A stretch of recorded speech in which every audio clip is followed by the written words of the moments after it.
And Monday opens with coolness, calmness, freshness. Good morning.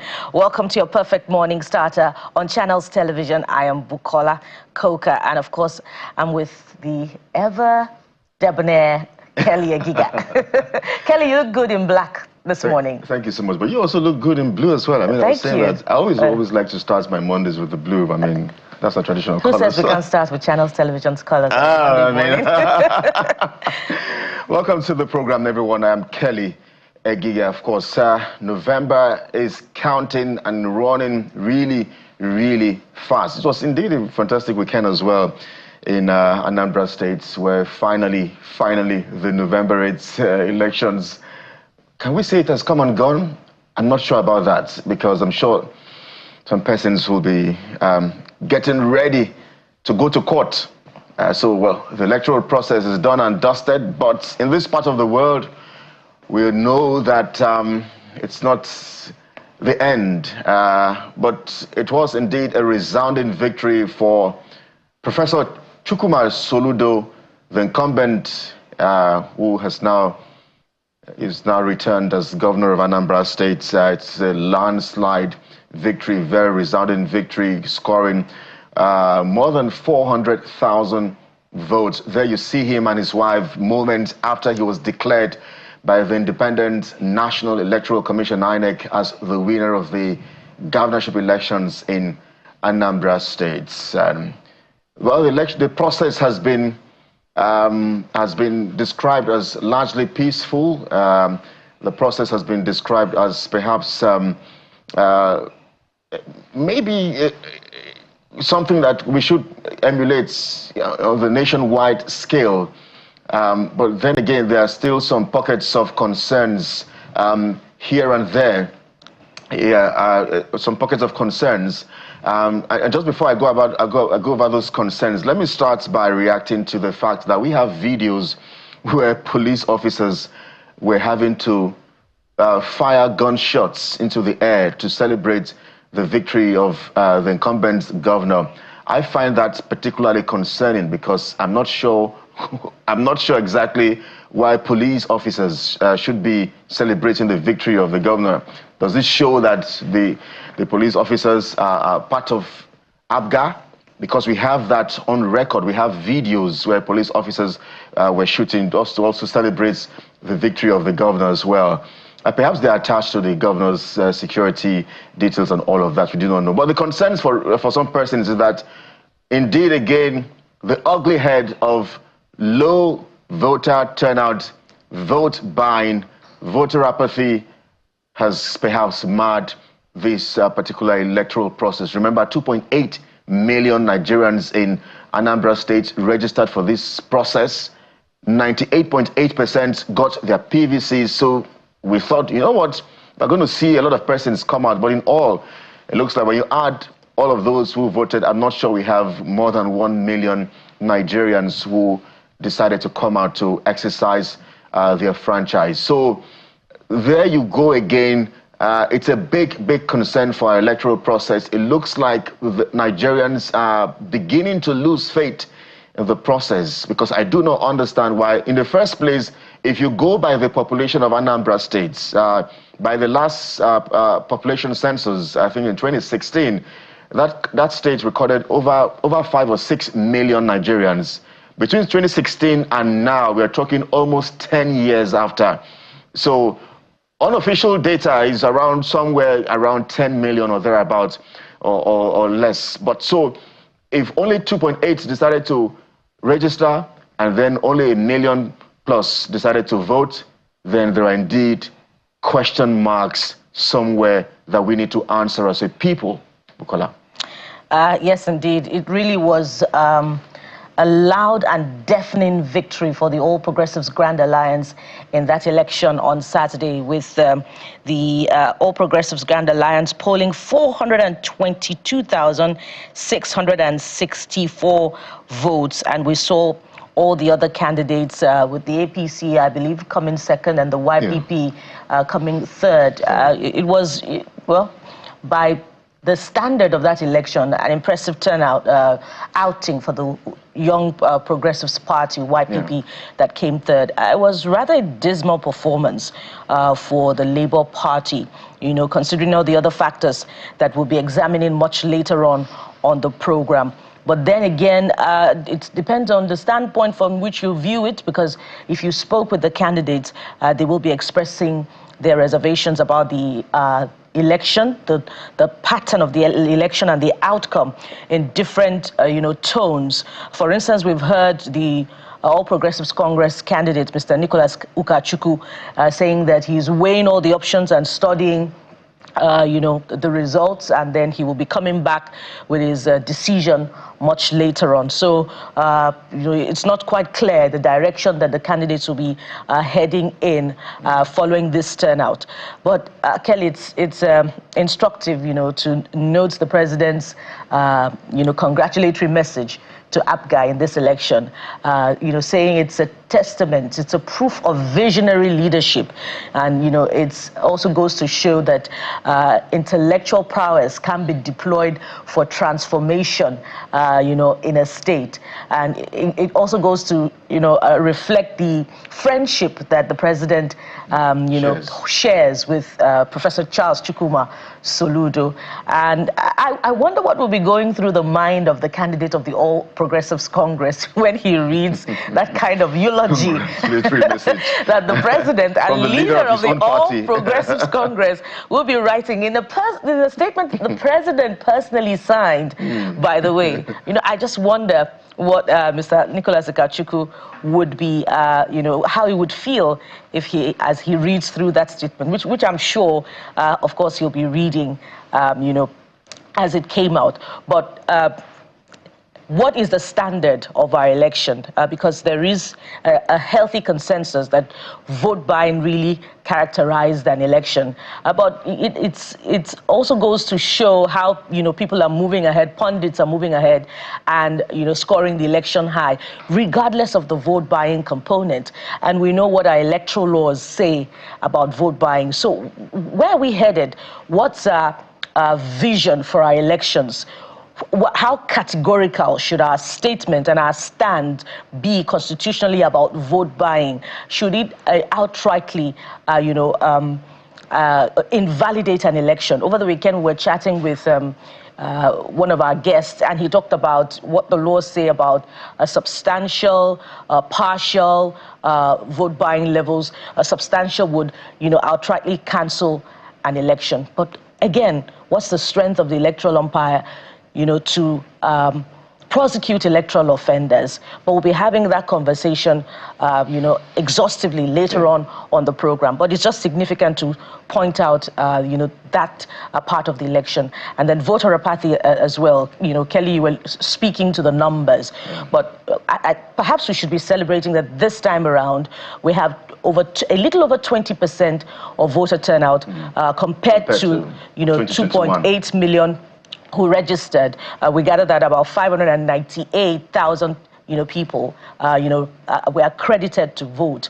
So we'll be looking at all of that, the numbers later on. So 20% as against 2021, when, you know, the turnout for Anambra State governorship election was just a little over 10%. But we hope that we move forward with those numbers in our electoral process, that the people will own the process, that they will realize, you know, how powerful their votes are and how they need to express that power, you know, during an election. Was it not one of the former American presidents that said the ballot is stronger than the bullet? But do the people realize that? Away from that now, another talking point, which we'll be reflecting on, Kelly, is the federal government's position that terrorism-related deaths have dropped by 81%. Kelly? I think yes, Bukola. So we saw that story over the weekend, I think on Friday or thereabouts, or Saturday, saying that there's a drop in terrorism attacks since 2015 now. That report's coming from the presidency. And I mean, when I saw that particular report, I mean, it was, yes, that's perhaps reflects on the government side what the story is, but the narrative on the other side of things, on the flip side of things, for Nigerians who have been subjected to attacks in different states, I'm not sure they would agree with the data from the presidency. Some would say that we are not where we used to be. I remember there was a time in this country where it appeared that there's this farmer and herders clash, and it appeared that perhaps the herders had some sort of a leeway to do a lot of things without, without any consequences. But the body language, I think we see now, has changed. But there are still concerns, Nigerians, and many concerns. And this issue has had to perhaps even divide us further. Religious leaders, politicians, different quarters, the arguments, the debates, I should even say even newsrooms have been divided over whether or not there is a genocide or Christian genocide claims in Nigeria. And so that's it. For instance, the General Overseer, popularly called Adijio by his members, also had to weigh in on the issue as well over the weekend. And so we'll get to unpack all of this on the program this morning. So let's just not let the cat out of the bag just yet. So it's a conversation we have to keep having because there are new twists and turns, there are new dimensions over the weekend, Bukola. Yes, indeed. Without much ado, let's tell them what we have for our viewers today. Of course, we'll be looking at the election assessment by civil society over the weekend of the Anambra governorship election. So, what are the conclusions in terms of the conduct of INEC, the conduct of political parties, and indeed security agents during this election? We'll be reflecting on all of that. Plus, I'll be getting, a sense of the disposition of one of the candidates towards the outcome and, of course, the conduct of the November 8 governorship election in Anambra State. Well, we'll get to also talk about the Christian genocide claims as well and allegations. We'll get to unravel all of the twists and turns, the latest dimensions, as we are getting them right here on the Morning Brief. Some perspectives you don't want to miss on the program this morning. All right, so that's basically our outlook this Monday morning. Let's get to take a look at the dailies in just a moment. Please stay with us.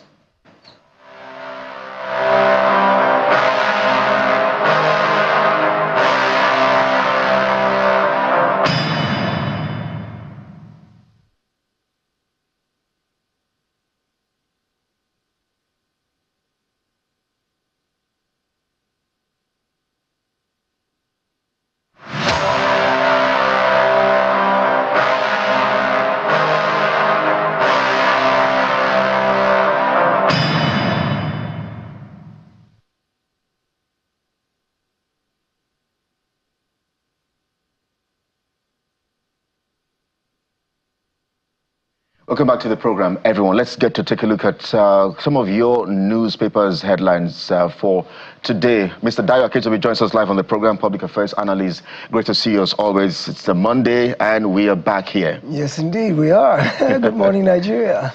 Yes. All right, so let's begin with, perhaps I should begin with the Vanguard. It says, how Anambra showdown, how Soludo's tsunami swept all 21 local government areas. Anambra showdown, how Soludo's tsunami swept all 21 local government areas. Mr. Akitobi, I mean, perhaps some people will say we saw this coming. Some will say the power of the incumbency and all of that. For you, let me take off from where my colleague mentioned the congratulatory message from Mr. President for Professor Soludo. I wonder perhaps as you respond and react to the elections, how do you think APC members in Anambra State will be feeling? Well, you can't deny a victory that was so resounding, so I don't see how even the president himself could have tried to manage that in a way that would still have made the APC candidate feel any better without acknowledging the fact that there was so much of a dominant sweep by the incumbents. I think the power of incumbency can take you so far, especially if you have a record to run on. And I believe, although you hear different sides, a lot of people say Professor Soludo has done very well in the last 4 years. I've had 1 or 2 people say, well, he didn't really do that great. But following his campaign in the run-up to the elections, you could see from the energy of the crowd and the turnout that there was real excitement about the prospect of him coming back for another 4 years. The crowd looked organic. It didn't look like crowds that were paid to come out and be a rented crowd kind of campaign. And many of them contributed money to his election. Usually it's the other way around. It's the candidate who is passing out incentives and gifts and, you know, entertainment. But in his case, it looked like there was a genuine love by the people for his return. This was during the campaign. And I think the results speak to that, because it was no contest at all. I mean, it wasn't even close. And for those who are complaining, there was vote buying, there was rigging, there was this, there was that.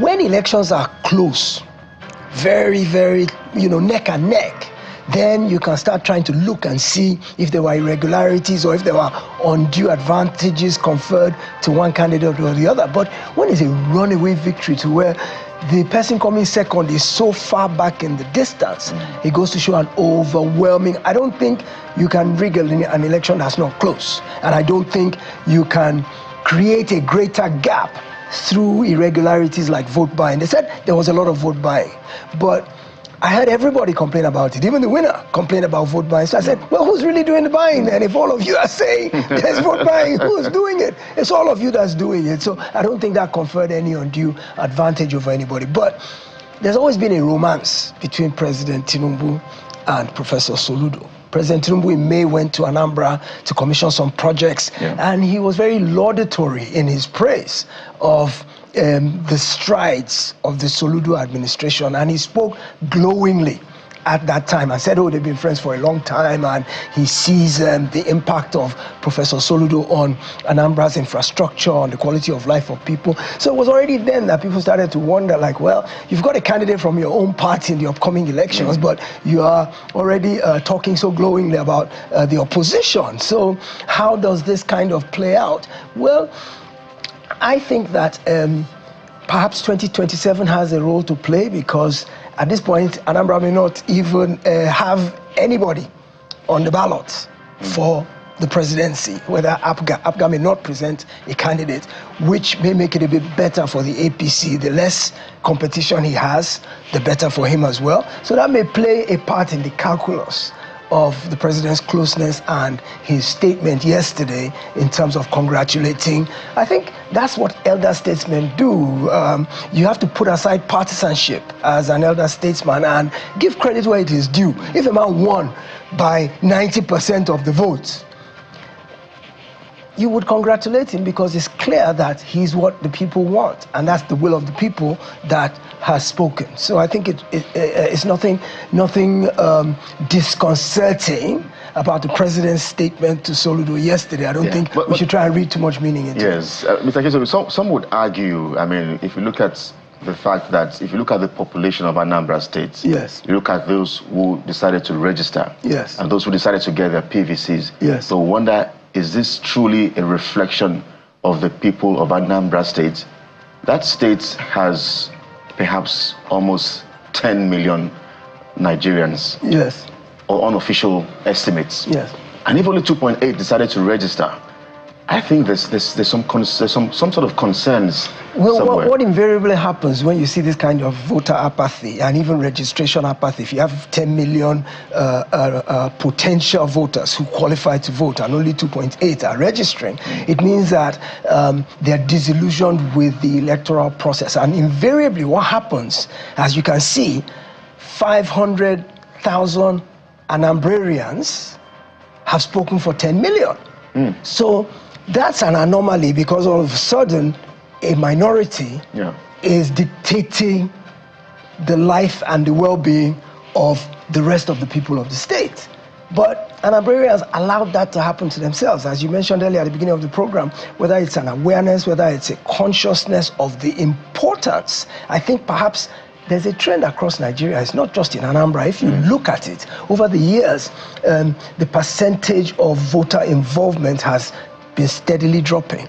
And, you know, sociologists and political theorists have looked at it and said, why are these numbers dropping? Is it that people have lost faith in the electoral process? Is it that people distrust government to the point that they've turned off completely from this notion of wanting to even engage with anything government, and let's try and make our own lives for ourselves because government won't do anything for us anyway? But I would say that puts a lot of pressure on the new INEC chairman. And from all indications, INEC had a good showing on Saturday. They say IREV, by the time voting closed, 99% of the results had been uploaded to IREV. That's a very plus mark for INEC, and I think it's a good start. It's a good coming out of the blocks for Professor Joash Amukpito. So I think he needs to build on the success of this Anambra election. The key thing for me, no violence was reported. For Anambra, that's special. No violence was reported, or voter intimidation, or voters being stopped from going to vote. So I think it was a good outing for INEC. I think if we can begin to build on that, we've got Osun coming up next year early.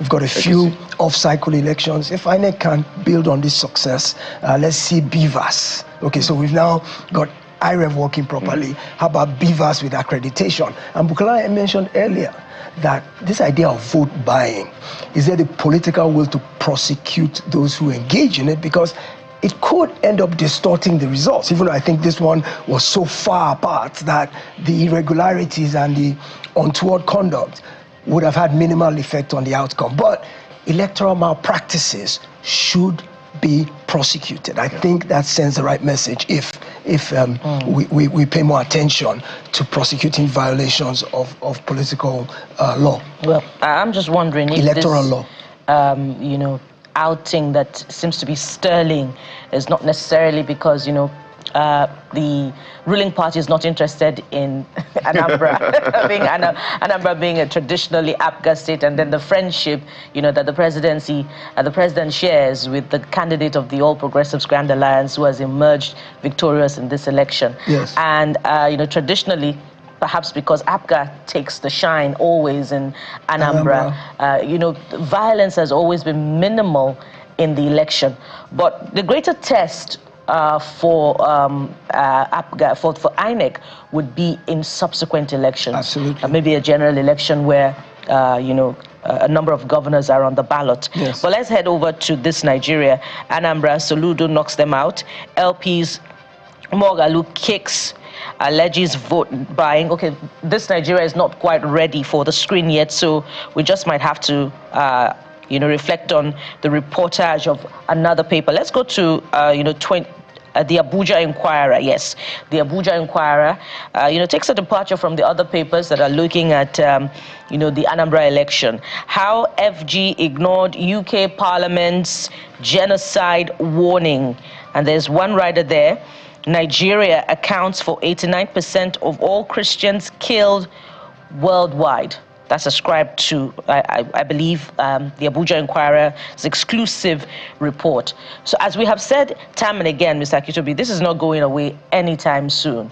You know, a cleric weighed in on this and gave us an insight into, you know, efforts that he had made prior to this administration, you know, to impress it upon the government to do something about killings. And, you know, over the weekend, we also saw Shiites protesting against Trump's threat of invasion. I think the bigger question, you know, personally, from the point of view of a journalist and a neutral person, is that wherever it is that people are being killed, it is condemnable.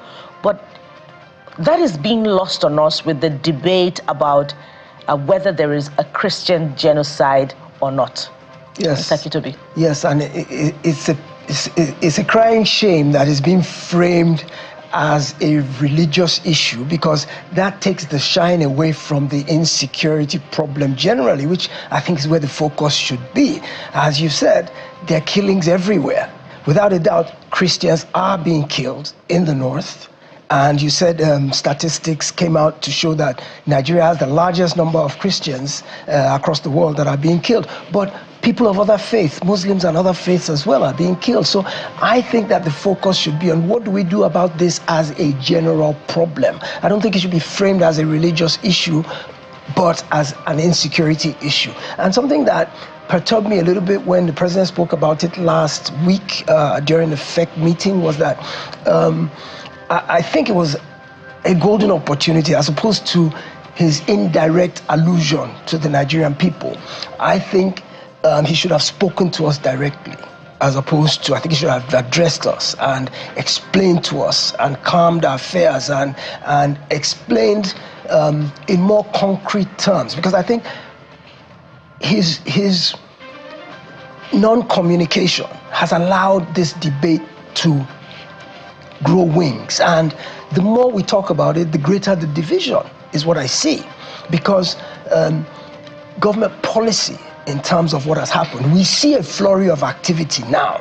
So what Trump's threat or what Trump's statements have had the effect of doing is lighting a fire under the impetus of government to get up and start doing something serious. But I think if the president had spoken to us directly, it could have calmed the tensions down a bit. Perhaps the debates might not have been so vociferous, because what the debates are serving to do is divide us further. You'll find as many people believing that there is a concerted, directed, systemic extermination of Christians. That's where we are now, really. The debates and arguments, across different stratas. But quickly, in 60 seconds or less, Daily Independence gets our attention next. Sky-high fares in Nigeria blamed on, quote, expanding web of FG levies. And we're at that point of the calendar when the fares would indeed even skyrocket even the more. Yes, and there was talk last week about an additional tax that's going to be put on airfares. And if you look at the breakdown of a ticket, the actual cost of the transportation is the least component. Everything has tax. So as we get into the festive season, thoughts of the fact that fares will go up again is a bit worrisome, because as it is, it's not affordable to begin with. So you ask yourself, everywhere you look is a tax, a new tax coming from somewhere. There's still the 15% tax on fuel that we're expecting to kick in after 30 days. That's already causing consternation about inflation. Now here we're talking about more taxes or more fares, more increases in fares coming up soon.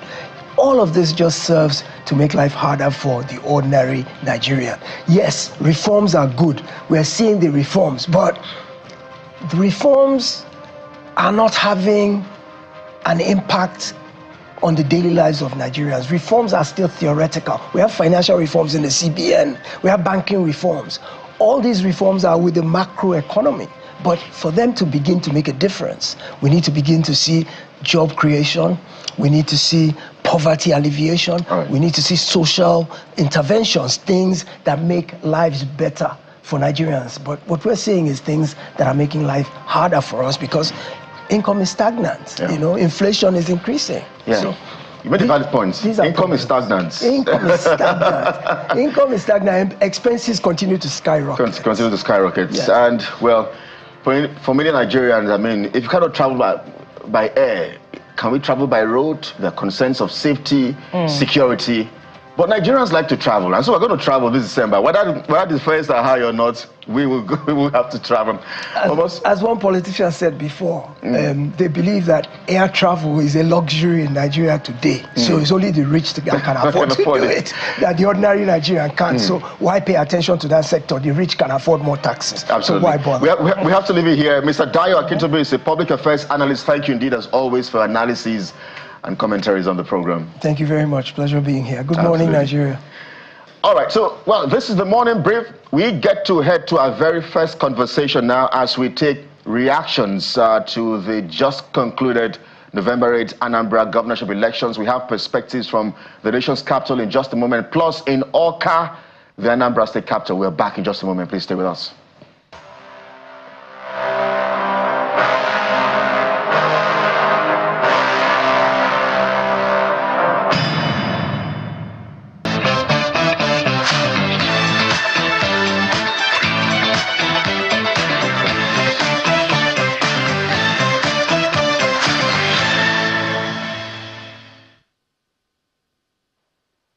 Welcome back. And so we begin with the Anambra election.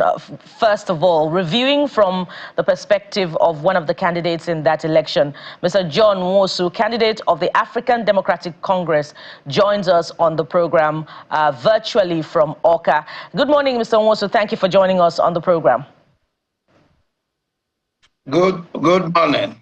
Good morning to you. Good morning to you, sir. So let's start from the results. It was an outstanding victory for the All Progressives Grand Alliance. And in fact, if you look at the results, he defeated you and all the other candidates in your own home polling units, or if you like, local government, Newi, for you and for the candidate of the All Progressives Congress. So some would say that from the start, the candidate of the All Progressives Grand Alliance, had a clean, control or influence over all of Anambra State. So what are your thoughts on this particular pattern of election victory? Well, I disagree. The election wasn't free and fair. It is a business of vote buying. If you recall, I was physically there with some of the law enforcement agencies who saw, as a matter of fact, in my ward, one of the polling booths, we have the former treasurer of APUGA. If you recall, I was a BOT member of APUGA as far back as 2014. So I know how they operate. One of the former treasurer of APUGA, holding a notebook where before you vote, you write your name, then you go and meet somebody in the house and collect money. So Anambra State election is not fair. 99% of the people that voted APUGA and APC and the other parties collected money ranging from 3,000 naira to 20,000. That's exactly what happened. And my advice to federal government and all the government agencies that are entrusted with the election is for us to stop sweeping the effect of vote buying under the carpet. I listened to a public analyst a few minutes ago, Daya Kintobi, saying that, it shows that Soludo has done a wonderful job. I challenge Mr. Baya Kintobi. I will pay his airfare, pay his hotel bills, let him come, I take him around Anambra State for him to see things for themselves. You can't sit in Lagos and be saying things that you don't know. Media has a big role to play in the future of democracy in Nigeria. The most important thing to me, politics is not do or die for me. The most important thing is the process through which a leader is trumped up is more important than acquiring a position. You can, if you want even to investigate, you can investigate the church leaders, the traditional leaders, and the businessmen in Anambra State. How well has Soludo administration done? If the government has done well, there won't be any need of vote buying. All right. You know, when it happened in August 16, we shouted, we made noise about it. It continued. For me, I told the whole world from day one that I must maintain my integrity. I cannot buy votes. All right. That is what. And looking at even the figures, we don't believe that the figures that are being reported are the real figures of the election. If if you ask, I'm aware, report reaching me says that the security agencies has apprehended the supporters of APC, Apuga in particular, caught with over 70-something million naira, which they are using in buying votes. All right. Some bags of rice and all the rest of them. All right, I'm Mr. aware Nwosu. that they prosecuted some of them. Mr. Nwosu, if you have your own, figures backed up by, monitoring details, perhaps you want to provide it later on. But you said just moments ago that you used to be a member of APGA. You held a key position and you know how they operate. So had you remained in APGA, you would also be part of the vote buying that you are alleging. Are you only speaking up now because you have left the party and now a candidate of the ADC? Well, when I was with APGA, the issue of vote buying wasn't up. It is failure when Peter Obi was in government. No, but you just said you know how they operate. That is what I meant by how they operate is how they get people to work, how they work together. I left APGA because of the fact that the government wasn't doing well, and there was no primary democracy. There was no internal democracy within APGA. That's the major reasons why I left APGA. Of course, today, what is happening is not the real APGA, if you ask me, because you notice quickly because of election, everybody came together to win an election and whatever. But I am challenging you. You have your correspondence in our Oka here. They have gone around, and I don't mind after this discussion to take them around Oka, let them bring the pictures of what is on ground in Anambra State. I will take them down to Anambra State today. Because the media, I'm calling you on the media to help us solve the problem of Nigeria. Because you have a major role to play. Physically, things are on ground for everybody to see. Mr. Nwosu, if the administration has done well. There are only two major, what we count as projects, is finishing the government house that was started by His Excellency late Mbadinuju, 1999. As of today, nobody knows the cost of that project. Mr. Nobody knows the impact assessment. All right, so and the fund city. What is the impact to the economy of the state? We are open to that challenge. I'm particularly open to that challenge that you have given us, and we'll come see things for ourselves. But I'm just worried because just last month, budgets, the report, according to Budget State of States reports released in the month of October, said or revealed that Anambra State emerged as the best performing state in Nigeria's 2025 fiscal performance ranking. So you question perhaps the performance of the incumbent who has now, of course, been retained. But my question is, politics, they say, is a game of numbers.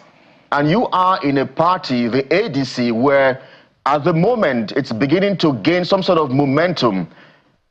I wonder if perhaps you are really disappointed that the big wigs in your party, the ADC, did not give you the kind of support that you perhaps would have required to win this particular election, some of whom have been in the corridors of power for more than 4 decades now. Well, I'm not disappointed in my party. Why we got what we were given is because of vote buying. You don't know the effect of vote buying. You can talk to your correspondents that are physically in Anambra to explain.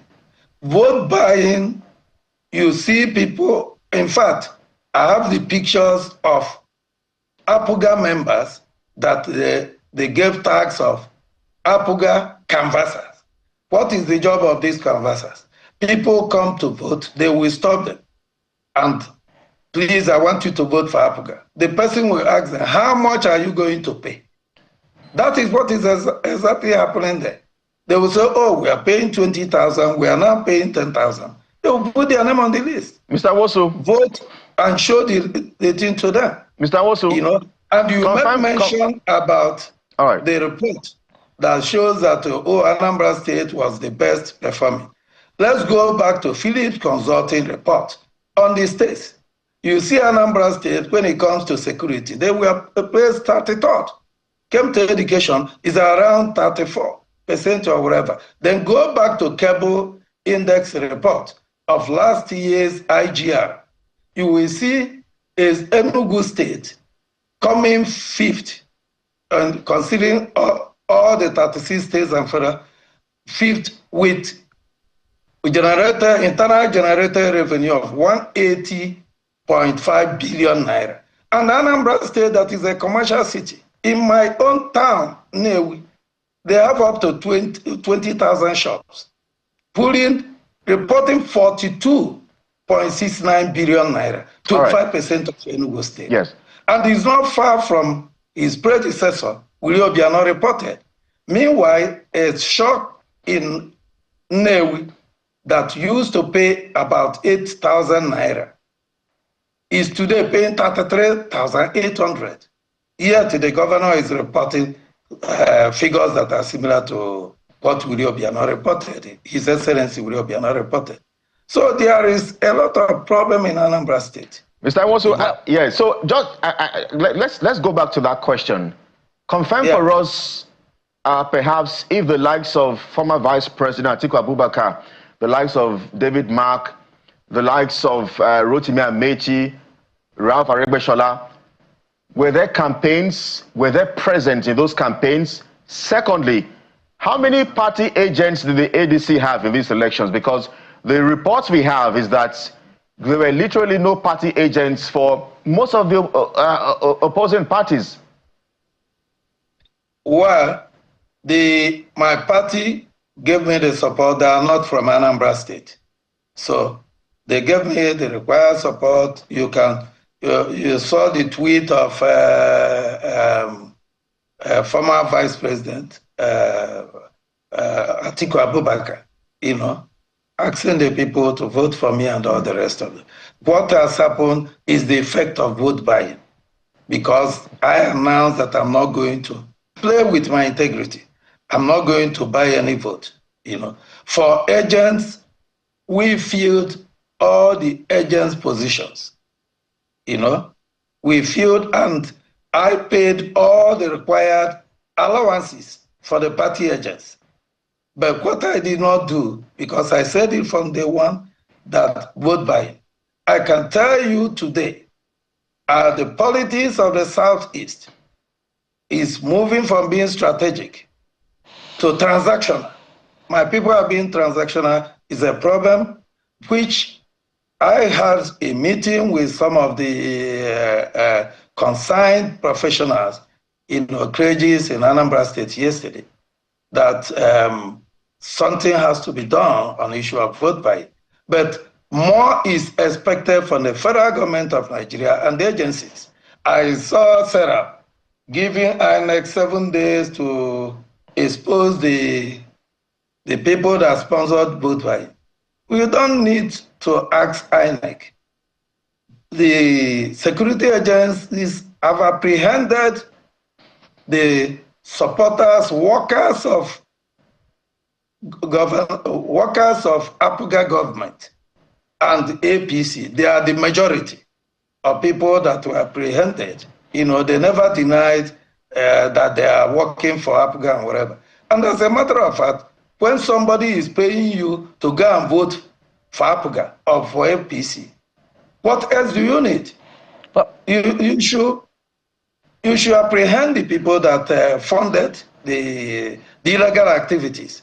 So we don't need to go far, it's high time in this country that we face realities, face fast, instead of continue going round and round. Our democracy is dying, I have to tell you. Mr. Nwosu. Something urgent needs to be done, because my challenge is, if the re-election of Professor Charles Soludo is allowed to stand, the issue of vote buying will extend to other states. I'm being honest with you. Because what it means is that governors will just keep money and wait at the end of the day, they buy votes. Mr. Nwosu, you were talking about Yes. Anambra's IGR earlier on. I believe you were making reference to it being unimpressive. But what we have, according to reports from Anambra State government, is that from 2023, when the IGR was a mere 2.2 million naira, it has been shored up to 5.2 billion naira in 2024, and perhaps the 2025 figures may be even more than this. In terms, you keep emphasizing on vote buying, but some would say all political parties, perhaps all the major parties, are complicit in vote buying. Is your complaint hinged on the fact that perhaps your political party bigwigs did not provide you with the war chest to prosecute this election? Hence, your party may have also been involved in vote buying as well. And besides that, did you fill all party agents for all 5,000 plus polling units in this election? First of all, I filled all the party agents in 5,718 polling units. I filled all the party agents. Now, if you know where I'm coming from, I'm an St. Marian. I'm supposed to be a priest of the Catholic Church. So for the past 32 years, I have been running my private business as ICT entrepreneur. I have integrity. I funded my election, with the support of the party. So I have what is required. If I want to get involved in vote buying, I have the money to do that. But it's against my conscience. It's against, I'm a man who believes in the rule of law. What is important to me is not to be governed by all means. I believe in following the process. Let the will of God and the masses prevail. But we are talking about a situation where there is so much poverty in Anambra State that vote buying has become a norm. And that is also what is causing voter sympathy. People have lost trust on INEC and their activities, honestly. And that's what is happening here.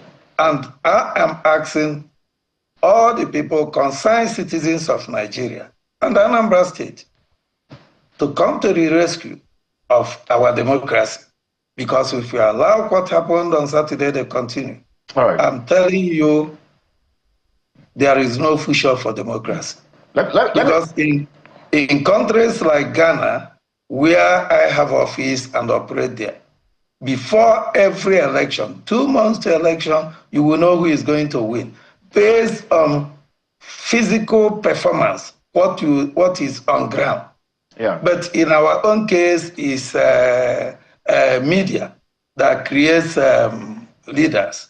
People sit far away in Lagos or Abuja, telling you exactly what is happening here. And that's why today I'm challenging the media to come. I will take them around Anambra State so that they see things physically for themselves.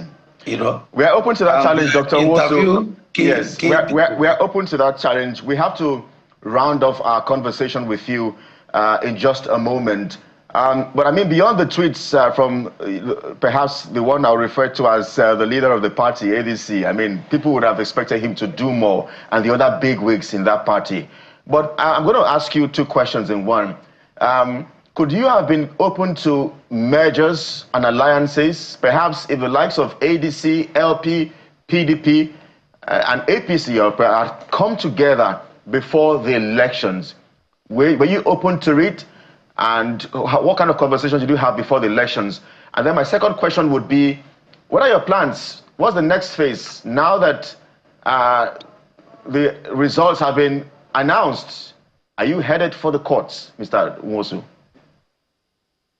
First of all, before the election, I was open to mergers. As you are aware, Labour Party is part of the coalition, ADC coalition.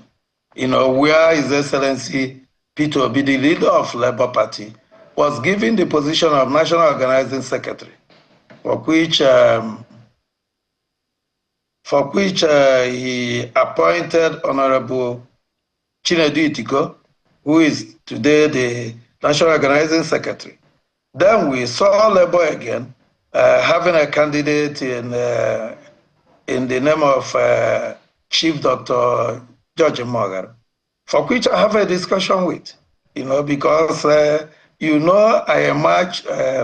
left Labour Party based on 4th of April, a day before the governorship primary, to be conducted between me and Chief Dr. George Nwosu, because of the Supreme Court judgment sacking the leadership of Barrister Julius Abure, who said they have overstayed in office. And as a law-abiding citizen who believes in rule of law, I have to withdraw from the race and join ADC, because I cannot go against the rules of the Supreme Court that the people that we are to conduct primary the next day are not fit to do that, So, but going forward election, where I had a meeting with Chief Dr. George Nwosu on the issue of him stepping down for me, since we are both part of the ADC coalition. Yes. And the fact that we are totally I built the structure of Labour Party in Anambra State. Then on what? Dr. Nwosu, yes, we're totally out of time, but are you headed for the courts? Just yes or no, it's fine for us. Well, I'm still discussing with my party. I'm still reviewing the results. I'm a team player. Within the coming days, I will tell you what my plans are. For now, I'm still reviewing the result and having discussions with the party, because I believe in working with the party in anything I want to do. Thank you. Mr. Nwosu, as we wrap up now, I'd like you to tell us, because the winner in this election has spoken earlier on, and he said he's willing to work with other candidates. So if he extends a hand of fellowship to you and all other candidates in this election, would you be willing to work with him? Well, you see, the state is supreme. But what is important to me is the process through which INEC produced it. Because it's not necessary for me. I can always work with anybody for the progress of my state. My ambition is not do or die, because I have a job. I'm not a business politician. But I'm an ICT entrepreneur. I have a business. I have a source of living. So, what is important is let him emerge in the right way, because I want the process to be reviewed. Because if we continue this way, what it means is that in every election, somebody will go ahead and do all illegal things. The moment he emerges, he calls everybody for them to join him and work. All right. It is wrong. We must make sure we grow our democracy, our democratic process, from internal democracy within the party, and the general election. All right. We must anchor at this point. We understand you have a flight to catch, but if you say the process must be reviewed, that is quite telling about what will happen in the coming days, and we'll be following up on that. Thank you very much, Mr. John Nwosu, for your time on the program. Mr. John Nwosu is a candidate of the African Democratic Congress. Thank you for your time on the program. Thank you very much, and thank you, my listeners. Thank you. Yeah, from this point, we'll take a moment. When we return, it will be time to get a sense of how the election was conducted, this time from the point of view of the election observer in this Saturday's exercise. Stay with us. We'll be right back.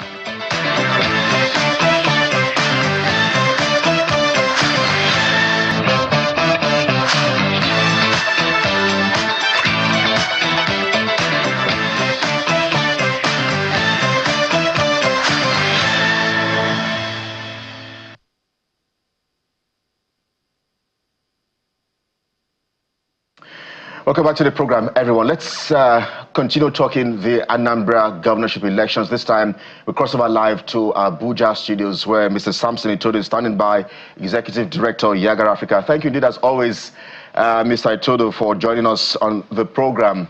In this part of the world, sometimes we say... and always a delight. Yes, I was just going to say, the way you're looking, I was going to just say on a lighter note, please cut soap for me, but let's get to talk. Let's get to talk the elections in Anambra State, because I had to read your statement which you put out after the elections. You were on this platform before and during the elections and even after.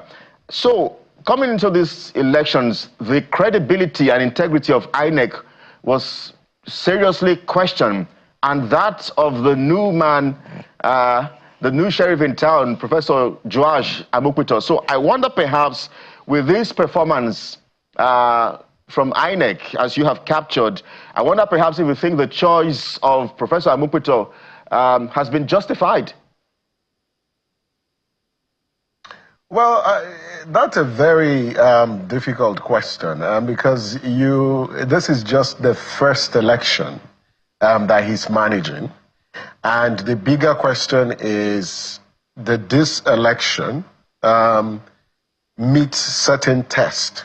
And we can talk about the test, because prior to the election, you note that Professor Amukpito came or assumed office less than 2 weeks before the election.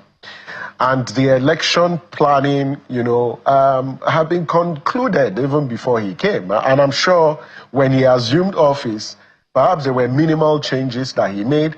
But I think his presence, and as the chair of the commission, I think his presence to a large extent would have impacted and influenced the way the election was conducted. Because as the chair of the commission, there are certain statutory responsibilities that you have. But the Electoral Commission isn't about an individual. It's a collective of people. The chair, the national commissioners, the resident electoral commissioners, the electoral officers. It's a constellation. The personal integrity of all these individuals is critical for the credibility of an election. Having said that, if we would assess INEC's performance in this election, the first point is to look at the whole test of efficiency. And what we mean here is that, did INEC manage the logistics for the Anambra elections in a way that indicated that the commission is conscious of the fact that poor logistics can impact on public confidence in the electoral process? When you look at Anambra, 3 elections prior to now, Anambra is notorious for recording late commencement of elections since 2013. In fact, in 2021, by 7:30, only 17% of polling units had opened. When you compare that election, and even the last 2 or 3 elections with this election, there was a marked improvement in the deployment of election logistics and materials. Because based on our observation, that by 7:30 a.m. on Saturday, polling officials and materials had arrived in 49% of polling units. Even though the commission didn't record over 50%, but it's a marked improvement. But there are several issues that need to be addressed with respect to logistics. By 10:30 a.m., in 98% of polling units, accreditation and voting had commenced, which is really a deviation from 2021. So to that extent, you can say that there was an improvement in the management of logistics, but it doesn't mean that there weren't logistic challenges. There were still logistic challenges, but compared to previous elections, this was a marked improvement. The second point was, when you look at the results management process and look at IREV performed optimally and results were uploaded promptly on Saturday. By 8 p.m. on Saturday, 98% of all the results from the polling units were already uploaded on the INEC's IREV portal. And the whole process of collating the results was very seamless. And we at Yiaga Africa, with our partners in the Election Observation Hub, did deploy observers to the collation centers. And because we deploy the parallel vote tabulation, we are in a better position to speak to the accuracy of the results that was declared by INEC. And yesterday we issued a statement verifying the results, that they fall within our estimates, and to that extent that the official results declared by INEC are indeed the results declared by the polling unit. If those results were altered either at the ward or at the local government collation, we would have been able to detect it. And to that extent, we have some measure of confidence, in the results declared. However, there are fundamental issues that we need to interrogate. The first one relates to the level of vote buying in the elections. And you clearly see that this election, to a large extent, was determined by the highest bidder and the highest spender. That the two major political formations in the state were involved in procuring votes between 1,000 and 15,000 based on the reports from our observers. And like I mentioned, that the Election Observation Hub, we deployed over 711 observers. And so that election was obscenely commercialized, and that really raises questions as to, one, the security agencies who were deployed for the election. How many arrests were made? How come that there was widespread vote buying and we only hear of 3 arrests, as reported by channels that the EFCC effected when there are reported cases, of vote buying? The second relates to the issue about turnout. This turnout was quite dismal. But again, it's not just about Anambra. Of course, across the country, you record low turnout. But whilst compared to 2021, there's a 10% increase in the level of turnout. This turnout raises a question, and it's time for us to have a national conversation about this crisis of low turnout, particularly amongst young people who didn't show up in their large numbers in this election. So I'd like you to speak a bit more about the vote buying component in this election, and I'm going to put it in proper context. Some of the reports that we got, we heard the complainants about vote buying blaming INEC, for allowing it to go on. So from your own observations and from the reports that you got from your other observers on the field, was INEC's inability to rein in on vote buying due to being overwhelmed, or was it a challenge of just looking away and allowing it, to thrive? So let's look at the patterns of vote buying in the Anambra elections. And there are 3 patterns that we identified in the course of our observation. The first one was that political and party agents came to polling units with notebooks, and they were taking records of voters who were casting votes for their political party. Because based on our PVT data, in 18% of polling units, the voting cubicle was placed in a way that voters could expose, their votes. So you can clearly tell how a particular voter, voted. In fact, one of the major candidates violated, Section 122 of the Electoral Act regarding secrecy of the ballot. Because after voting, he clearly displayed, his ballot paper to indicate where he had voted. That is an aberration, of the rule of law. And it's impunity. And because few years ago, the former President Buhari voted and did the same thing, where he displayed his ballot to show where he actually voted. This act of impunity is what is reinforced by the actions we see from voters. So we cannot blame voters when leaders who should show example are not showing example because they feel that they can break the law and no one will sanction them. So that's the first pattern. The second pattern was that we also saw cases where POS machines were being used to effect vote trading in some of the polling units. And the last one was the traditional, deploying of resources and cash, to polling units, and you could see that exchange happening.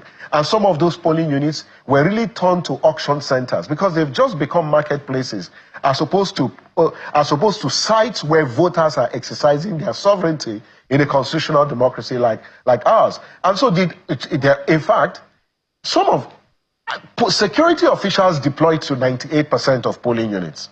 How come that the security agents have not come public to tell Nigerians the number of people they arrested, except the EFCC? Because in those polling units, you also have what? You have security agents. INEC officials are not saddled with the responsibility of arrest. That's why you have the security agencies.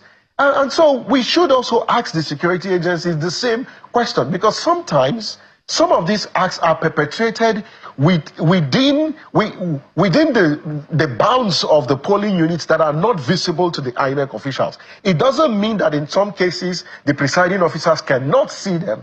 I was in a polling unit where the presiding officer was reprimanding some of the voters, cautioning them on displaying their ballot papers. But it takes, security agencies and other actors performing their responsibility to prevent these acts of deviant political behavior that undermines the legitimacy of outcome. Because some can contest that perhaps the outcome and even the turnout and also the outcome is what you call procured turnout or procured outcome. Because it might not be a reflection of the will and aspiration of the people, because the choice was compromised ab initio. And we leave room for people to raise these questions when agencies that have the responsibility of regulating and protecting the secrecy of the ballot do not perform their responsibility. So when you say the two main political formations were complicit in vote buying, are you talking about the ruling party and in the state and the opposition party? Which of the opposition parties, by the way? Let me state unequivocally, based on reports received from our observers in the Election Observation Hub, both the ABGA party and the APC party were involved in buying votes. Their agents who had their tags, at the polling units, we saw them because they had the tags of these parties. They were involved in buying these votes. And that's just unfortunate, for our democracy. And these acts need to stop because they make a mockery of elections. When polling stations and polling units become marketplaces where votes are being traded, it doesn't augur well for the health of our democracy. And I hope that political actors would rethink their approach towards electoral competition, because this does not augur well for our democracy. Just before we leave the vote buying matter, before the elections, there were debates as to the comment made by the governor in which he was incentivizing their party, if you like, foot soldiers to go get the people to come out and vote with a promise of a reward that will be given after the election. I believe 5 million naira was quoted at the time. And there's a debate over the propriety about that particular comment. I want you to speak to what the Constitution says about vote buying and if that constitutes to a remote form of vote buying. The fact that we are debating this issue, it's just problematic for me. Now, I understand that perhaps there is a dividing line between programs instituted by incumbents to deliver service to the people. And yes, state governments have a responsibility to deliver service. They have a responsibility to deliver empowerment programs because that's what they've promised the people.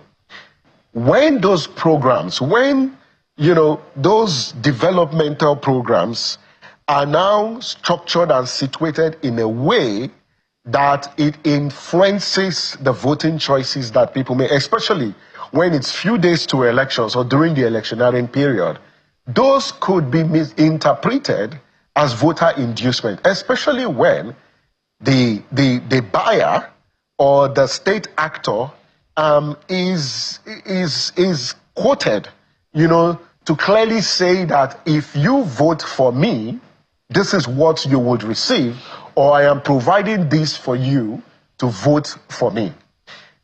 So that is problematic in its respect. And it also speaks to, the undue advantage that incumbent has. And sometimes it's that contestation, and I've mentioned this, and there's really a dilemma often. But you can clearly see that incumbents exploit this gap to their advantage. And sometimes they delay some programs when it is close to the elections because they want to incur or curry the support of voters for elections. And the law is very clear about bribery and conspiracy. This is why, drawing from the experience in Anambra, and now that we are amending our electoral law, we hope that the National Assembly will take a closer look at the Electoral Act and introduce stiffer provisions and sanctions for any attempt by any political actor or any individual, to induce voters, whether using financial or using programmatic or using any particular tool whatsoever, provided it is targeted at influencing the voters. Because what we do is we weaponize poverty, we compromise the independent and voluntary choice that voters ought to make when they are voting at elections. Because when they are surrendering their rights to a certain individual or to a political party, they have to do that voluntary and based on freedom. When it is not free, it's no longer democracy. It's something else. And that's something that we need to drive home so our political actors understand that when you buy votes, at the end of the day, it questions the legitimacy of that election. You can no longer say it's a product of the free choice of people who have subscribed either to your party manifesto or your programs and plans for them. Mr. Itodo, so if we are to do some sort of comparisons with elections around the world, walk us through your experience. I mean, I know that you travel a lot, you cover elections in other parts of the continent. So walk us through, let's just do some sort of comparisons as to what you see in some of those countries and what we have here. This issue of vote buying, for instance, is it a Nigerian problem, or do we have it playing out as well in some other parts of the continent? Vote buying is not a Nigerian problem. It's cut across the world. Because in the field of elections, candidates and political parties go to voters and say, voters, we need you to vote for us. Because if you vote for us, we can give you a better life. We can improve your socioeconomic conditions. And on the basis of that, they enter a contract between the people and themselves when they get elected. And that's the whole concept, of the social contract theory. That we have vested certain roles and responsibilities on a particular individual, a particular institution, or a political party to now take decisions on our behalf. And in return, the party will provide security, would also provide for our welfare. So there is actually a space for marketing and promoting programs. Now, the challenge, across board is that when, you induce voters, and the reason why you want them to vote for you is because you have procured and you've bought over their voice. The choices they make, it's no longer legitimate. And I'll say to a large extent, it's not out of their free will. It happens in places like Ghana. In the last Ghana election, we saw how a politician, donated and gave television sets and food items. In fact, it also happened in the US. In the last election, there were also instances of voter inducement. The bigger question for us is, how do we regulate this within our own jurisdiction? And this is why I have said repeatedly that it is important that, one, when you arrest people in the polling units with cash, trying to undermine the choices that people make, they have to face the full wrath of the law. Our anti-corruption agencies also need to continuously, and they've done remarkably well, but they need to up their game, especially around intelligence. Because 24 hours before the Anambra elections, we saw how in some of the hotels, there was a lot of cash moving around. In fact, cash, whether it's a Ghana must go bags, they were all getting ready to deploy those resources. How come that missed the intelligence of some of our security agencies? And when you ask the whole point about money laundering, how come you can have one individual in possession of millions of naira? That's against the Money Laundering Act. How come there were not prevailing on those people, sanctioning them? These are some of the things that we can do within our own climb. So far, the EFCC has said they only effected 3 arrests. There were more than 3 instances of vote buying in the Anambra elections. And you note that it's not just the Anambra elections. In all the elections we've had in the last 10 years, they've been signposted by all forms of vote buying. And this is where, again, we have to declare this a state of national emergency if we really care about political legitimacy as a country. So, who gets the biggest share of the blame? The electoral umpire, INEC, politicians, or the people? Who gets the biggest share of the blame? The big question is, who is the buyer? And we've seen cases where, and I think this is really shared, to be honest. The political class have a role. And why are they buying votes? They are buying votes because, to a large extent, votes are beginning to count. If those votes do not matter, I tell you, politicians will not buy the votes. They know that votes are counted because of some of the reforms introduced in the electoral process. That's why they try to mobilize voters, induce them to go to the polling units to vote for them. So I think the political class, this weaponization of poverty needs to be regulated. It needs to stop within our electoral jurisprudence. The second, are the voters themselves. There has to be a willing buyer and a willing seller. And so, yes, there may be poverty in the land, but voters also need to understand that when you sell your vote, you lose your voice. There is no way someone who has bought over your voice will be accountable to you for the next 4 years. And that's why it is dangerous. And the bigger question to ask yourself, what will 15,000 naira do for you within 4 years? Because when you sell your vote for 15,000, just one day, that act that you commit one day will cost you for the rest of the 4 years of bad governance, because the leader will not be accountable to you. You can no longer ask any question. So there is the cost to the voter when you sell your votes, at elections. And I think also our anti-corruption agencies and our security agencies, they have a responsibility of arrest and prosecution of electoral offenders. Vote buying is an electoral offense. It is crafted in our electoral law as bribery and conspiracy in today's 2022 Electoral Act. And so, if it's an electoral offense, who has a responsibility of arrest, investigation? Perhaps, yes, INEC has the responsibility of prosecution. We need to see more prosecution.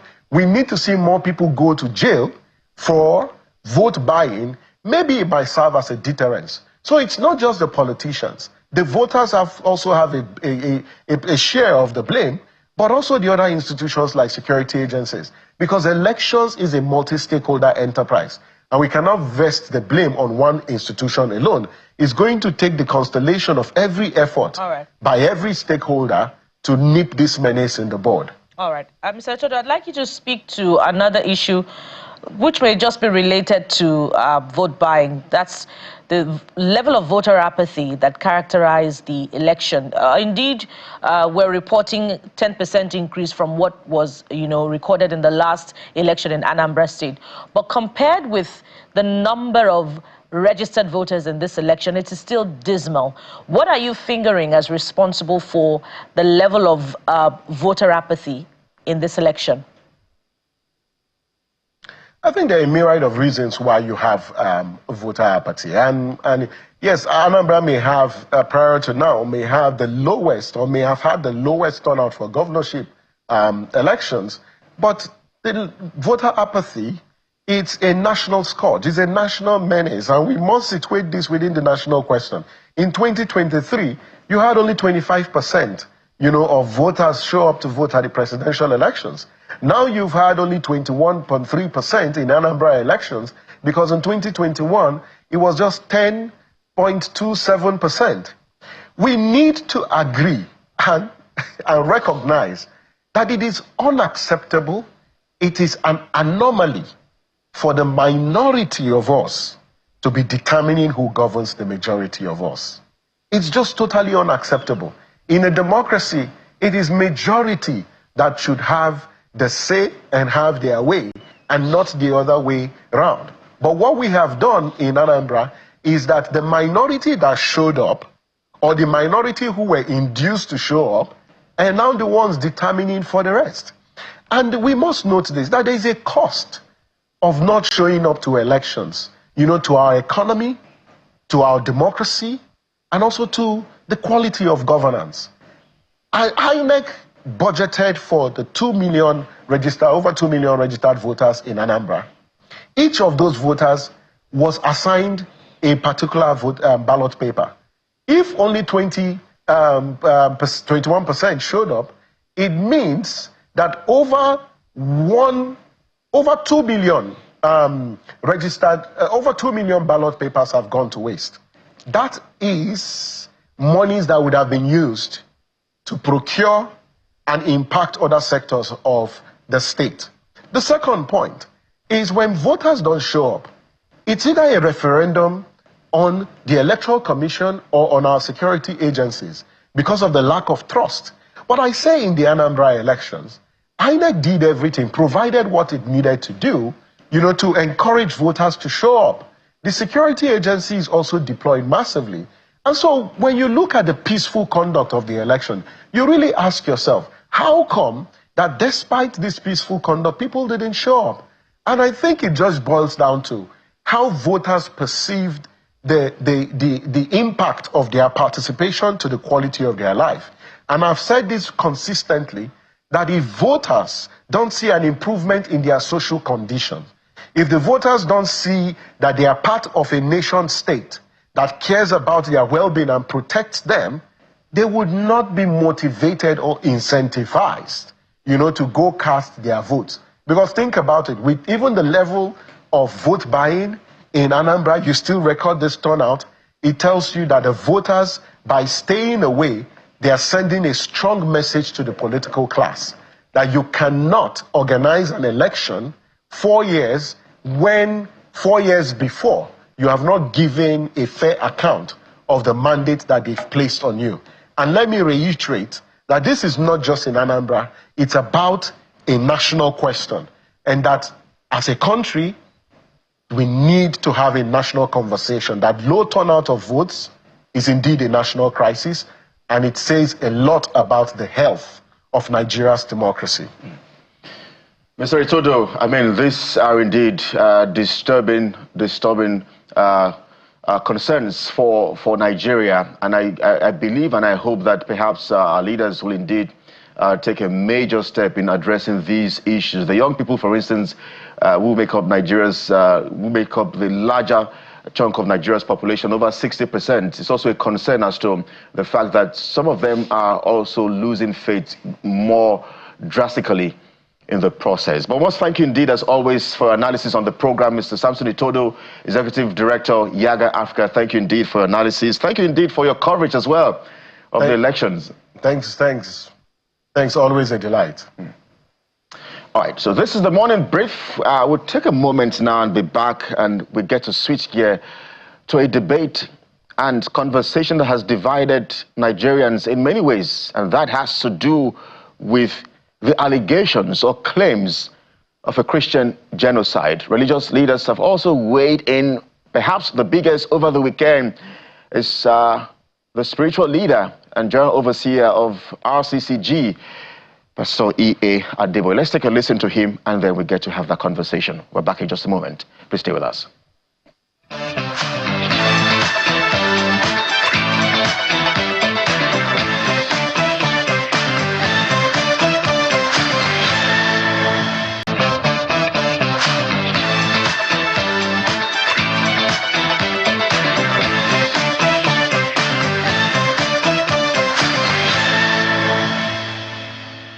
I were asked to make suggestions,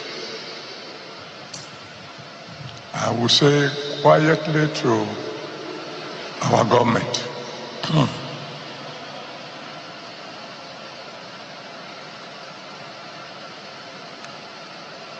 move fast.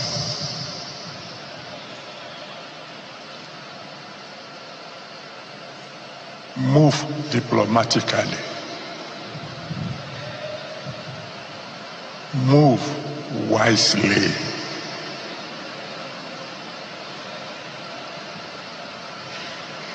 Find a way to convince the President of America to please delay his actions for about 100 days.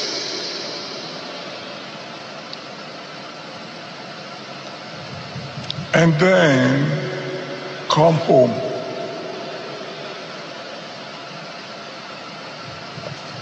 and tell our security chiefs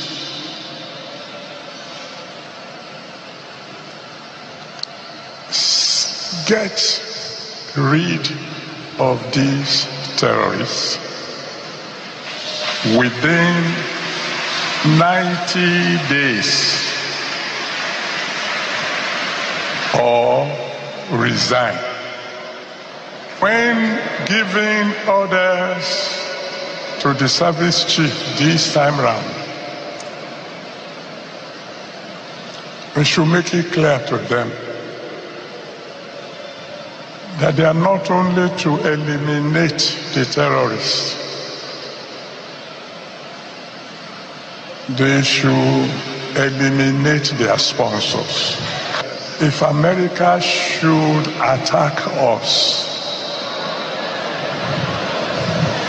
China is not coming to defend us. Russia will not come to defend us. All the so-called world leaders, they will talk.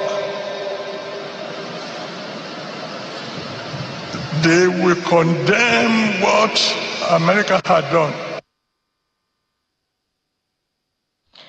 And, prior to that particular portion of the soundbite that you just heard, the cleric did indeed speak to efforts that he made earlier in 2021, I believe, during the administration of former President, late Muhammadu Buhari, to appeal for an intervention, to end the killings.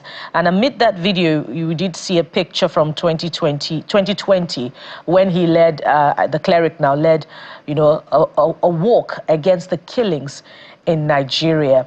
And so what is the implication of this appeal that Mr. President should appeal to the President of the United States to stay action on the proposed military invasion? Does it mean that what is coming is inevitable? And against the backdrop of the other reports coming through of interventions of religious organizations who are weighing in and saying there is no genocide that is targeted at Christians in Nigeria. What is the weight of the condemnation of killings wherever they are, from these associations? We just heard from the Abuja Inquirer a report saying that 80% of all killings of Christians around the world actually emanate from Nigeria. So should the debate now be on whether or not there is a genocide that is targeted against Christians in Nigeria? Joining us to reflect on this on the program this morning, we have Mr. Dixon Osaje, who's a security consultant. He joins us from our Abuja studio. And Dr. Kabiru Adamu is also expected to join us shortly on the program. Dr. Adamu is the Managing Director, Beacon Security and Intelligence Limited. He'll be joining us shortly. But let's start with Mr. Osaje, who joins us from our Abuja studio. Good morning, Mr. Osaje. Thank you for joining us on the Morning Brief. Good morning, Bukola. Thank you for having me this morning. And good morning, Nigerians. So let's start directly. Mr. Osagie, is there a genocide that is targeted at the Christian population in Nigeria? If there is, what would be the reason? Oh, fantastic. And, this has been a subject of discussions all over the world and various platforms. Some are saying there is no genocide. Some are saying there are genocides happening in our country. For me, as a security consultant and as a former army combatant and as a person, I stand here to tell you the truth that there is genocide in Nigeria, and this genocide has been taking place for a very long time. And first of all, for us to lay a foundation, if truly there is genocide in Nigeria or not, we need to understand what genocide is. Most people just think that genocide is all about killings or maybe the elimination of people. That is not it. We have the legal framework or the legal perspective from the United Nations Convention on the Punishment and Prevention of Genocide, which was captured in Article 2 of the United Nations Convention in 1948, which states very clearly that the targeting of people for the purpose of their race, religion, or ethnic group in order to kill or cause bodily harm is an act of genocide. That was captured in Article 2 of the United Nations Convention. Now, going by all the killings in Nigeria, we also want to lay a foundation on the objective and ideology of Boko Haram and ISIS and ISWAP as well. When Boko Haram was formed, meaning is Western education is forbidden. And when you say something is forbidden, simply implies that such object or person can be destroyed or eliminated anytime, any day, anywhere. And also as well, when Boko Haram, splitted in 2016, ISWAP also came aboard, and they all played allegiance to the ISIS. And the whole objective is to, eliminate those who do not believe in their objective. First of all, let's be clear that there's a clear difference between criminal activities, attacks on communities, communal conflicts, and an ideological-driven war or ideological-driven mentality. The objective and ideology of these guys, Boko Haram, is to eliminate the non-believers, which was captured in their own broadcast by their then leader, Shekau. So for me, we as a country, some people may want to deny, but the evidence is very, very clear. When you go to the water killings, hundreds of people were killed, not for any Christmas celebration or Salah celebration. They were killed just for nothing. And go to other parts of the country, just also a lot of people have been killed.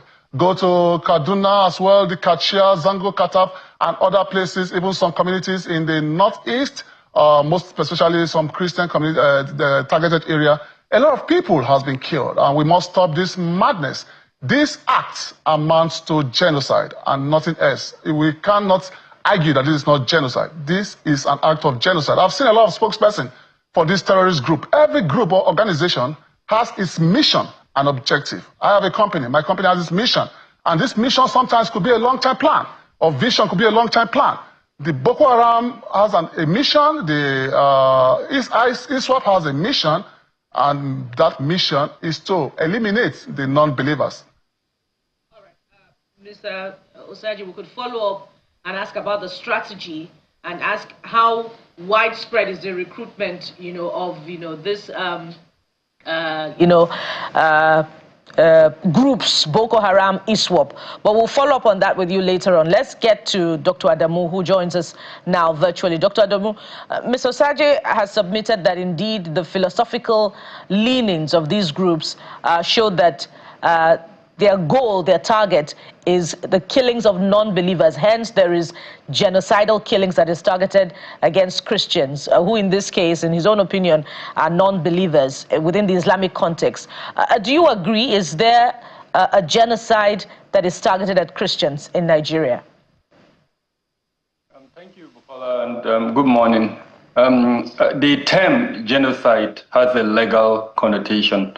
It speaks specifically to the fact that there is a desire to exterminate a particular group of people. Now, even though it's true there are groups, and I think let's kind of base this on facts. We're experts. I know Osagi very well. We've done a lot together. But this is not about sentiments. This is about the reality. It's about the law. We have a Terrorism Prohibition and Prevention Act as amended in 2022 in Nigeria. That act, as at today, lists 6 groups that are terroristic in Nigeria. And if you allow me, I'll quickly mention them. One is the Jama'at al-Ahl Sunnah lil Dawati wal Jihad. Second one is the Islamic State. Okay. Yeah, go ahead, Dr. Adamu. Second one is the Islamic State in West Africa province, otherwise called ISWAP. The third one is the group called Ansaru.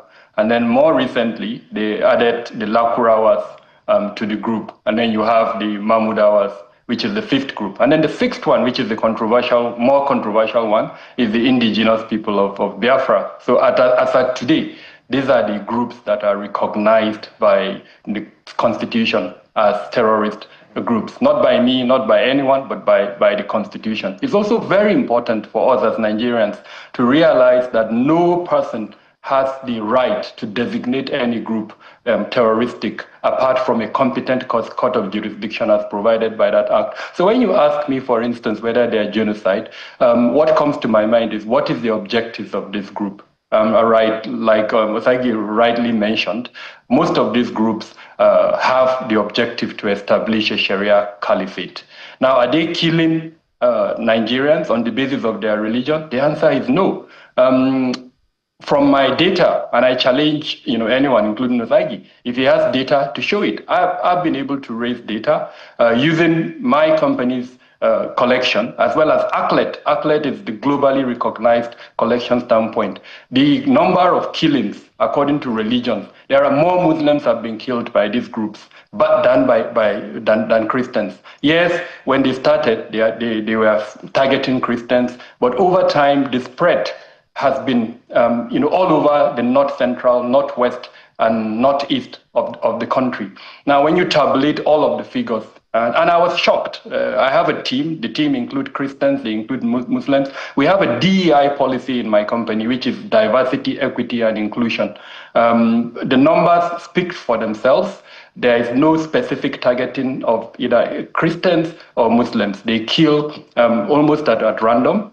In fact, interestingly, we came up with bar charts to show the number of churches that have been attacked, as well as the number of mosques that have been attacked. And there is no difference, really. In some locations, more churches, in other locations, more mosques. So I think it's very important for us to take a step back, keep our sentiments aside, and speak to facts. Like I said, these are facts. And if I even knew this was what we were going to discuss, I would have come with this presentation to show you. And of course, it can be challenged by anyone who is interested. So again, I do not believe there is genocide. I believe there are killings, there are pogroms. And if you speak to the Muslim community, they would mention to you things that happen in Yalwa Shandam in Plateau State. They would speak to you things that happen in Kafanchan, in Zangon Kataf, in Kaduna, in Taraba, in so many locations. So it's sad that as a country, we're discussing this issue along religion line. What we should be discussing, I think, is how do we reduce the killings? It's not about Islam, it's not about Christianity, it's about the killings that are happening in Nigeria. And I'm hoping that the conversation will go to that point as against what I would say is needless and probably further divide our country. Dr. Adamu, thank you indeed for your opening thoughts. I'm sure Mr. Saji has some sort of reactions, but let me stay with you for a moment because I need you to react to news just in that the UK government is raising alarm over rising insecurity in Nigeria. As a matter of fact, they have gone ahead to flag 20 states as high risks for travel. So, looking at how the dynamics have changed from a tweet just barely a month ago from US President, here we are now, the UK government raising alarm, warning the citizens about these high risks states. In fact, all the 6 states in the northeast has been flagged. Yobe and all of that has been flagged. What's your reaction to this? So first off, and I say this with all sense of responsibility, it's nothing new that the UK is issuing travel advisory. I've been following the travel advisories for the United States, for Australia, and for the United Kingdom. These are kind of the major embassies, and each of them releases travel advisories for their citizens. So it's nothing new. I'm not sure why the media decided to highlight this. It seems to me sometimes there is, I don't want to say a conspiracy, but when you see things like this happening, Donald Trump is putting pressure on us, and then all of a sudden someone is also using the UK to put pressure on the Nigerian state. It's nothing new. I've been keeping tabs on UK travel advisories for the past 10 years. Every time they change the travel advisory, it reflects maybe certain changes, but believe me, this is nothing phenomenal. The number of states listed in that advisory has always been the number of states in the UK travel advisory. I think we also need to manage our own challenges and not necessarily there is a game going on, and I'm not sure what it is. I hope the Nigerian state is very conscious and is able to manage it. I woke up today, in fact, I started yesterday, and I saw this report everywhere. But like I said, this is not new. This is something the UK has been doing, and it's for its citizens. So whether the reality is like that or not, I mean, people are living in these 10 states that are listed. Yes, do they confront security challenges? They do. But then this is for UK citizens. If you tell me, for instance, that, I mean, using Abuja, I'm speaking from Abuja, and the advisory says that persons should not travel outside Abuja central area. But there are people living in those council areas in Abuja, and most of them are let's bring in Mr. Osaja as well. Osaja, I wonder what your reaction would be. Do you think we should be concerned, with this latest twist to the conversation around Christian genocide claims, the UK government now as well reacting? Yeah, we should be concerned as a country, and if not for the tweets of the President of the United States, we wouldn't have seen a lot of actions coming from our government and a lot of engagement from religious scholars and other bodies and professionals. Some of them are in favor and some of them are against. And first of all, we must also understand that any organization that has its mission and objective will surely have to achieve such objective. For example, the abduction of the Chibok girls in 2014 was a clear genocide because their identity was changed. They were forcefully married out, and they were also forcefully converted to Islam. That is an act of religious genocide, because we must not paint the truth or say everybody is being killed, the Muslim is being killed, or whoever is being killed. I'm not here to speak for the Christian community. I'm not here to speak for the Muslim community. I'm only here to state facts that as a country we must stop this nonsense bedeviling our country. Religious tolerance must be the top lead of the day. Like Kabura Adamu rightly said, we are both in the same field, my very good friend. But we differ in this argument based on the facts and statistics of the killings. Well, I'm not here to count the numbers of Christians that have been killed. I'm not here to count the numbers of the Muslims that have been killed. But what I'm here to say is that I'm here to state the ideological driven mentality of this ISWAP and Boko Haram. In 2014, Shakal gave a live broadcast that whoever is not with them, kill everybody. And most of the killings you also see that are taking place, for example, the rice farmers massacre, was as a result of the fact that these guys were giving information to the military, and the Boko Haram claimed responsibility. The attack in Goza and Baga was as a result of the fact that these guys did not agree with their ideology, and that is why sometimes even within the Boko Haram, there's what they call takfiri, somebody who do not believe in their, their ideology, and that is why they sometimes go to the mosques and also go to the church, to their place of worship and bombard that area. But what I'm here to say is this: the Nigerian government must come and unify and unite this great country, unite the Muslims, unite the Christians. I can also tell you about the beauty pageant, the beauty pageant that led to the killings in Kaduna, and also other killings, the beheading of a lot of people. The ideology is very clear, because when you come to say that these people are not, this is not a genocide, that means that you are defending the ideology and the mission of these people. Yes, I agree totally. Nobody should be killed, be it a Muslim or be it a Christian. But the fact that these Islamic terrorists, these jihadists have an agenda to Islamize Nigeria and they try to, conquer the north, then before they can proceed to the other place, they must be stopped. And that is my point of argument. I respect the Muslim. I was born in Maiduguri. I grew up in Sokoto State. I grew up in Zaria as well before joining the military. But what I'm here to state is that the religious leaders and everybody must come together to ensure we stop this madness. Nobody should be forced into another religion. Nobody should be killed. No community should be wiped out because you want to take charge or you want to take over their territory, because it is very clear in the definition of the 1948 United Nations Convention. Religious genocide, Chibok abduction was a classified case of religious genocide. So let's not deny that fact that there's no genocide. We need help as a country. We need the military to take charge of these killings, because the killings of most of these people is getting out of hand. And we must ensure that we bring this situation to a state of positive peace and ensure those who go after the Christians community are brought to books. Those who go after the Muslim communities are brought to books. I'm not denying a lot of Muslims have been killed. And the reason why they were killed was stated on the internet by the leaders of Boko Haram. And also they were very clear that the reason why they were killed is because they do not believe in their ideology. And not every Muslim or most of the Muslim communities, not all of them believe in the ideology of this Boko Haram, and that is why they sometimes bomb the mosque and bomb most of the Muslim community. But the objective and ideology of these people is to Islamize the country and also wipe out most of this Christian community, and that must be stopped. So we have to begin to wind down on our conversation now, but perhaps a follow-up question, because you have said that we need help. And if I reflect on the words of the cleric, Pastor E.A. Adeboye, he has advised the government of the day to move fastly, to move diplomatically, and to move with wisdom. So I wonder if you agree with the cleric. Just a short answer in 20 seconds, please, Mr. Saji.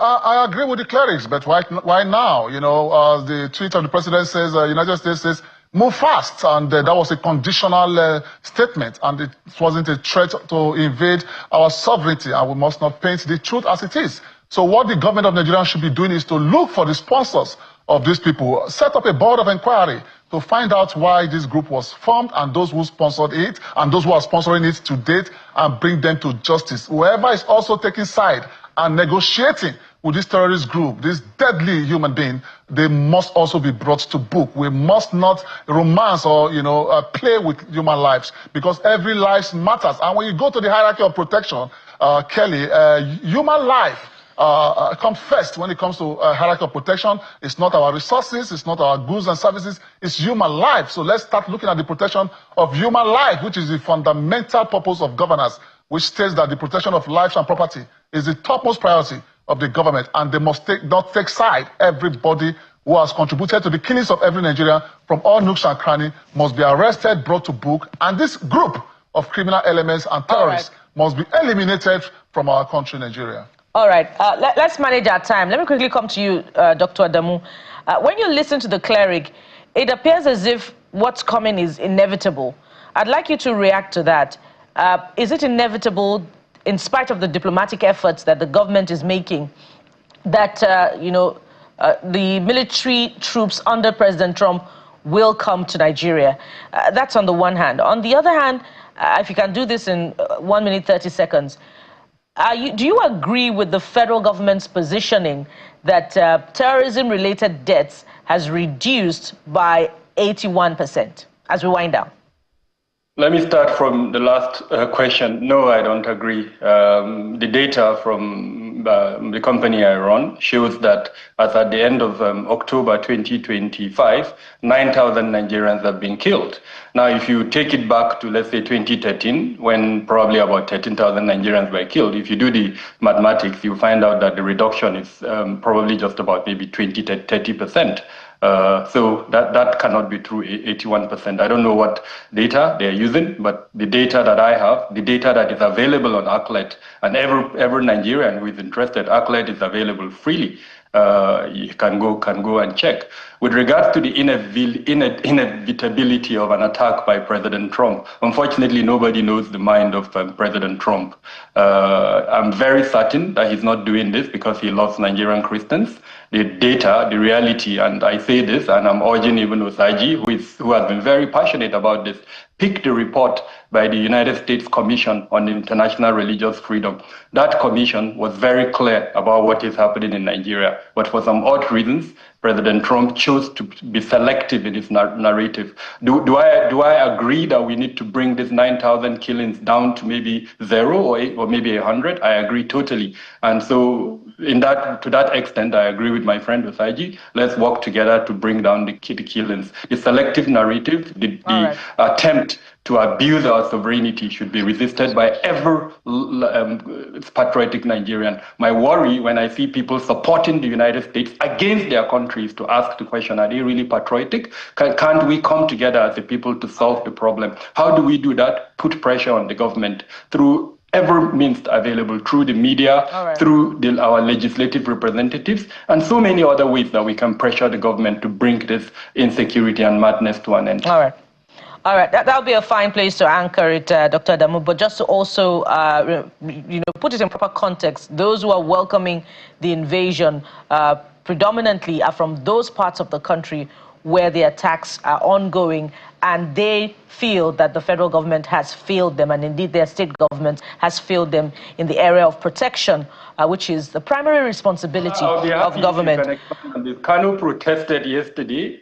Kano, I'm sure you saw it. There was a protest in Kano on Friday. That's from a different part of the country, Dr. Adamu. That's from a different part of the country. I'm talking about, the north central Benue, and you can look at their comments on the premise of your argument is wrong. The attacks are spread across the entire north central. Not when you Dr. Adamu, I'm not saying the attacks are not widespread. I'm talking about those, who are making comments about welcoming the invasion. And the reason why they're welcoming the invasion. Down on Benue and Plateau? Yeah, but we must anchor at this point. We'll continue with this debate. Thank you so much, gentlemen. We've been talking with Mr. Dixon Osaji, security consultant, MD Debris Protection Services Limited, and Kabiru Adamu, who is a security consultant and MD Beacon Security and Intelligence Limited. Gentlemen, thank you for your time on the program. Thank you for having us. Thank you for having me, and God bless Nigeria. And here's where we drop the anchor on the show. A heated one today, I must say. Yeah. But that's a way, a good way to begin the week, and it will unfold, perhaps in a more dramatic fashion all through the week. Thank you for being there. I am Bukola Koka. It's a conversation that we see would continue dominating different stratas and sections of the country, but we hope that in the end we do not divide ourselves, because we still must remain as one Nigeria. That's the show, everyone. From Lagos, Nigeria, I am Kelly Egiga. Good morning.